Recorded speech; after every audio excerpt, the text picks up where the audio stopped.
इनका फैसला भी हुआ, जिस फैसले में इन्होंने 3 औरतें उम्मे रुबाब साहिबा के दादा को हवाले की, खून बहा के तौर पे दी गई। ये तीनों औरतें दादू की अदालत में 11 तारीख को ये फैसला है कि हमें इस केस में डाल के सुना जाए, कोर्ट हमें सुना जाए, या हमें पुलिस चालान के मुताबिक फारिग किया जाए इस केस से। क्या बात है, केस तो अभी तक चालान ही, क्या कहते हैं, आपके चार्जशीट ही फाइल नहीं हुई, रिजर्व कैसे हो गया 11 तारीख? ये एक कॉन्सेप्ट अगर कोई देगा जी सरदारी निजाम चलता तब है कि ये झगड़े कराते, आज बता दे आज तक कोई ऐसा झगड़ा जो हमने कराया हो? फिर इन्होंने एक शोशा बनाया कि जी तुमनदार काउंसिल, बेसिकली ये कहते हैं जी हम सरदारी निजाम के खिलाफ। तुमनदार है ही सरदारी निजाम, तुमनदार, सरदार के बाद तुमनदार होता है, तुमनदार के बाद रईस होता है, रईस के बाद मोतबरीन होते हैं, ये एक चेन है। इसको उन्होंने फ्रेम करने की कोशिश की, जो इसमें वो नाकामयाब गए लोग, उनके साथ इस चीज पे नहीं थे, जो क्योंकि एक यहाँ के लोकल लोगों को सबको पता था कि ये क्या कर रहे हैं, किस वजह से ये लोगों ने एक कारोबार शुरू किया होता हमारे इस पहाड़ी इलाका और इस बारानी इलाके में अफीम की खेती करने का। ये करते थे अफीम की खेती, यहां से अफीम लिया जाता था और ये आगे इलाका गैर या इन इलाकों में ये यहाँ से जाती थी। या जैसे पाथारी हमारे यहाँ सिंधी में बोलते हैं, जो उनके उन डकैतियों के पैसे लेना या उनको छुड़ाना करना, जो अगवाकार होते थे, जो अगवा होते थे उनके, ये इनका एक सिस्टम था। At that time Pakistan forces, law enforcement agencies ने एक ऑपरेशन किया जिसमें करमला चांडियो पकड़ा गया और 1-2 महीने के अंदर ही हमारे जो इसका कजन था याकूब चांडियो वो मारा गया, जिसपे करमला चांडियो के इसी घर पे जहां पे अभी अटैक हुआ था उसी घर पे उस टाइम 87 में एक अटैक हुआ।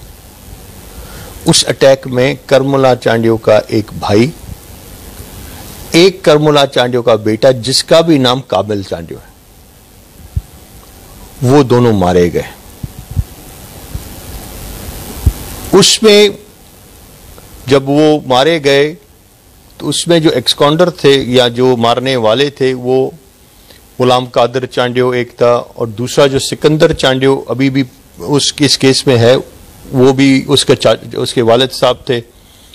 और ये एक जैसे जाती एक झगड़ा से। मेरा नाम है शहजाद अली खान। 17 जनवरी 2018 को मेहड़ के शहर में एक होलनाक वाक़या पेश आया, जिसके अंदर एक उम्मे रुबाब, जिसमें उनके वालिद, दादा और उनके चाचा जो हैं वो कत्ल कर दिए गए। लेकिन उन्होंने जो उसके कत्ल के मुल्जिम थे वो काफ़ी हद तक गिरफ्तार भी हो चुके हैं। लेकिन आज भी हम ये देखते हैं कि उम्मे रुबाब चांडियो का जो सबसे ज़्यादा फोकस है वो चांडियो बिरादरी के जो चीफ 10 है नवाब सरदार खान चांडियो साहब और उनके भाई नवाब बुरहान खान चांडियो साहब, उनके ऊपर उनका फोकस सबसे ज़्यादा रहता है। आज हमारे साथ नवाब सरदार खान चांडियो साहब मौजूद हैं। हम उनसे जानेंगे कि ये सारा वाक़या है क्या और इसकी क्या तफसीलात हैं और क्यों उम्मे रुबाब साहिबा जो हैं वो आपके ऊपर सर इतना फोकस करती है। ये क्या है सारा वाक़या? बिस्मिल्लाहिर्रहमानिर्रहीम। मेरे भाई, बेसिकली इनका आपस का झगड़ा है जो 1987 से शुरू हुआ है।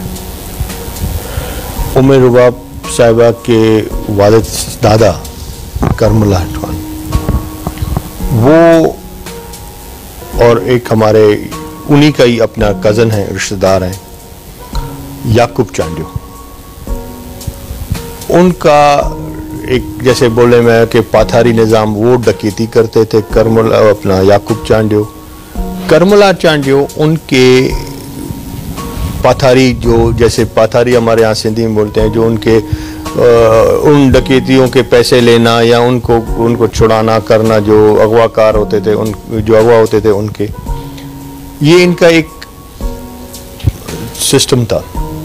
At that time Pakistan forces, law enforcement agencies ने एक ऑपरेशन किया जिसमें करमला चांडियो पकड़ा गया और 1-2 महीने के अंदर ही हमारे जो इसका कजन था याकूब चांडियो, वो मारा गया।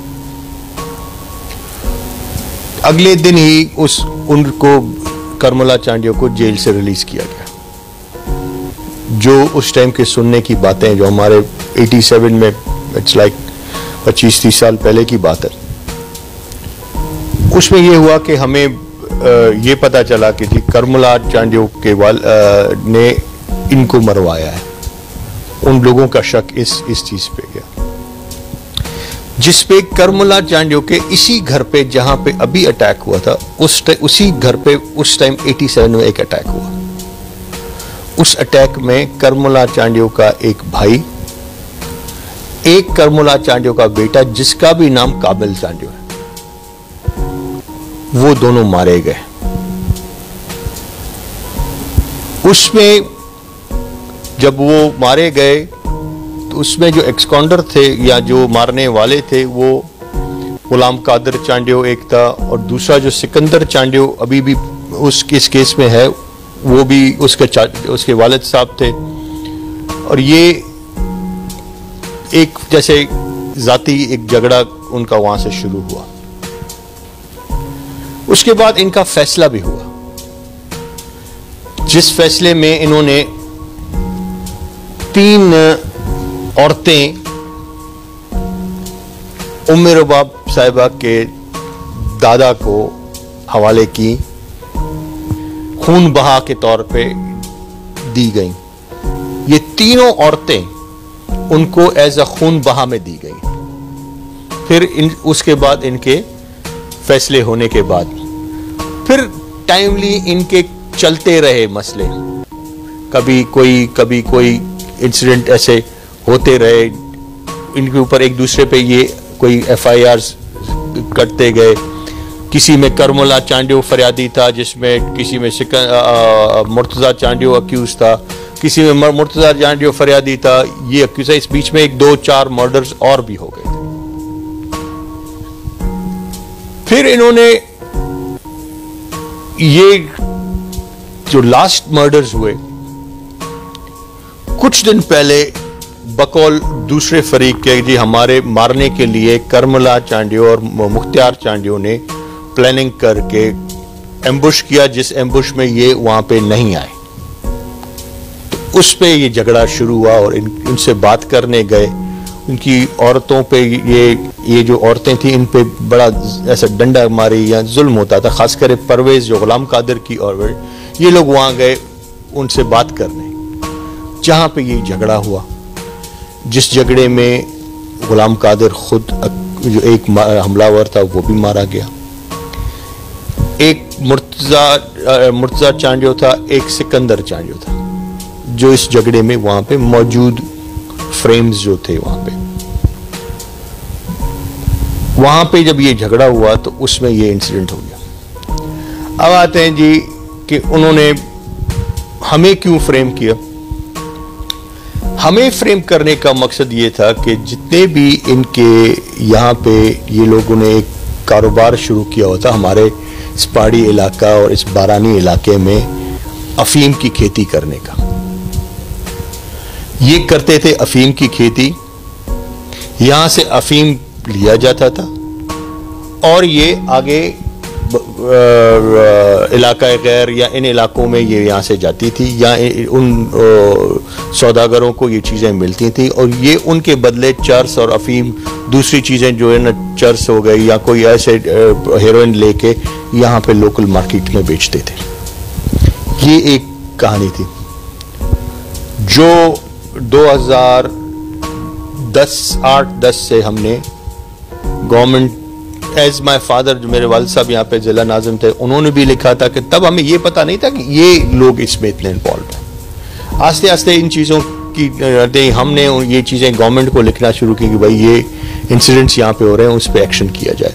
नॉट लाइक कि जी स्पेसिफाइड इनके ऊपर एक्शन, पर जैसे ये ग्रोह बन रहे थे तो उस जनरली इनका ये कारोबार यहाँ पे लॉ इन्फोर्समेंट एजेंसीज ने ऑपरेशंस करना शुरू किए, जिसमें इनका कारोबार को बंद होना शुरू हुआ। फिर इन्होंने एक शोशा बनाया कि जी तुमनदार काउंसिल, बेसिकली ये कहते हैं जी हम सरदारी निजाम के खिलाफ। तुमनदार है ही सरदारी निजाम। तुमनदार, सरदार के बाद तुमनदार होता है, तुमनदार के बाद रईस होता है, रईस के बाद मुतबरीन होते हैं। ये एक चेन है। इसको उन्होंने फ्रेम करने की कोशिश की, जो इसमें वो नाकामयाब गए लोग, उनके साथ इस चीज पे नहीं थे, जो क्योंकि एक यहाँ के लोकल लोगों को सबको पता था कि ये क्या कर रहे हैं, किस वजह से हो रहा है। ये अपनी सियासत जो यहाँ के लोकल हमारे दादू जिला हो गया या हमारे कंबर जिले के जो मुखालिफिन हैं, मैं बोलूँ जाती मुखालिफिन जितने हैं, उन्होंने इस चीज को फ्रेम अप करने के लिए मेरा नाम, आप खुद से सोचे, जब FIR कटती है तो FIR 1 घंटे में 2 घंटे में कट जानी चाहिए ना। 12 घंटे के बाद उन्होंने आके FIR, न किसी थाने में उन्होंने ये इतला दिया कि जी बुरहान चांडियो यहां पे था, न किसी थाने में उन्होंने ये इतला दिया कि सरदार चांडियो। 12 घंटे के बाद उन्होंने बैठ के वो FIR काटी है, बल्कि 12 घंटे से ज्यादा किया। मेरे ख्याल में कोई 14-15 घंटे का डिले है FIR में। वो इन्होंने जब इनके लोगों ने फ्रेम अप करे, मैं समझता हूं जो मेरा गुनाह है वो that is the only thing कि जी हमने इनके ये कारोबार के खिलाफ बोलने क्यों बोले। उमर रुबाब चांडियो जी का ये मौक़िफ़ था कि वो पढ़ना चाहती थी और उसके वालिद उसको पढ़ाना चाहते थे। जागीरदाराना निज़ाम है इस इलाके में, ये आप पे बेसिकली उनका इल्ज़ाम था। जब उनसे पूछा गया था, बेसिकली कन्फ्लिक्ट था क्या, तो उन्होंने कहा था कि हम पढ़ना चाहते थे, हमारे वालिद पढ़ाना चाहते थे और जागीरदाराना निज़ाम के तहत हमें ये पढ़ने नहीं देना चाहते थे। वहां से ये कन्फ्लिक्ट शुरू हुआ। आप इस पे क्या? I have nothing to do with it. अगर मुझे उम्र बाप के ऊपर एतराज हो कि मैं उसको पढ़ने नहीं देता, तो मेरी बेटी आज आर्किटेक्ट है, मेरी बड़ी बहन वो ग्रेजुएट है, मेरी छोटी बहन इंग्लैंड से मास्टर्स की डिग्री करके आई है बिजनेस एडमिनिस्ट्रेशन में, मेरी छोटी बेटी O लेवल्स में पढ़ रही है। तो ये एक कॉन्सेप्ट मैं अपने घर में नहीं ना, मुझे सिर्फ और सिर्फ उम्मे रुबाब के पढ़ने पे क्यों होते। कोई इस पूरे इलाके में कोई 60-70 लाख चांडियो है पूरे पाकिस्तान में। किसी भी 60-70 लाख लोगों के बीच में मैंने किसी पे एतराज नहीं किया, मैंने सिर्फ इन पे एतराज किया कि ये इनको पढ़ने नहीं दे रहा। ये तो सिर्फ और सिर्फ इनकी सस्ती शोहरत लेने की बातें हैं। तकरीबन एक जर्नल पब्लिक में एक तासुर पाया जाता है, जब भी वो बात करते हैं तो जर्नली एक कॉन्सेप्ट को रवानी के साथ कह जाते हैं कि जी सिंध और बलोचिस्तान में तो वडेरा शाही है। तो आप चूंकि चांडियो ट्राइब के चीफ्टेन हैं, सबसे बेहतर इसका जवाब आप दे सकते हैं। आप हमें बताएं कि बेसिकली ये निज़ाम है क्या जिसको लोग इतना जो है वो इसको कन्फ्रंट करते हैं। पहली बात से ये जो भी ये बात करते हैं वो सिर्फ सिंध में नहीं है, पंजाब में है। हिस्ट्री रही है, पूरे बादशाहतें रही हैं, जागीरें रही हैं, सरदारियां निज़ाम रहे हैं, सरदार रहे हैं। एक प्रोपेगेंडा है। आप मुझे एक सरदार बता दें जिसके गांव में स्कूल नहीं है, जिसके एरिया में कॉलेज नहीं है। मैं अपनी बात करता हूं, मैं दूसरों को छोड़ता हूं। कंबर जिले में, कंबर डिस्ट्रिक्ट हेडक्वार्टर में छोटा सा कॉलेज था, छोटा सा कॉलेज, गर्ल्स कॉलेज। आज उसको गर्ल्स कॉम्प्लेक्स बनाने के लिए, कॉलेज, एक डिग्री कॉलेज बनाने के लिए, जो कहते हैं कि जी मेरे नाम से कॉन्ट्रैक्ट किया जाता है कि जी उसके जमीन उधर लीजिए। मैंने वो जमीन भी विड्रॉ की गवर्नमेंट को कि जी मुझे लीज नहीं चाहिए, और गवर्नमेंट से रिक्वेस्ट करके 5 करोड़ रुपया फंड भी उसको दिलाया है कि जी वहां स्कूल कॉलेज बनाया जाए। तो ये एक जो कहते हैं ना जी एक इन्होंने कॉन्सेप्ट बनाया हुआ है कि जी हम एनजीओज ये या कि जी सरदारी निजाम। मैं नहीं समझता हूं। डेरा बुगटी हो गया, मेरे ख्याल में वहां भी पाकिस्तान बलूचिस्तान में पहले वो कॉलेजेस थे जो वहां पे मौजूद रहे। लसबेला एक स्टेट रही है, वहां पे गर्ल्स कॉलेज सब खर्च की है। अब तो यूनिवर्सिटीज भी बनना शुरू हो गई हैं।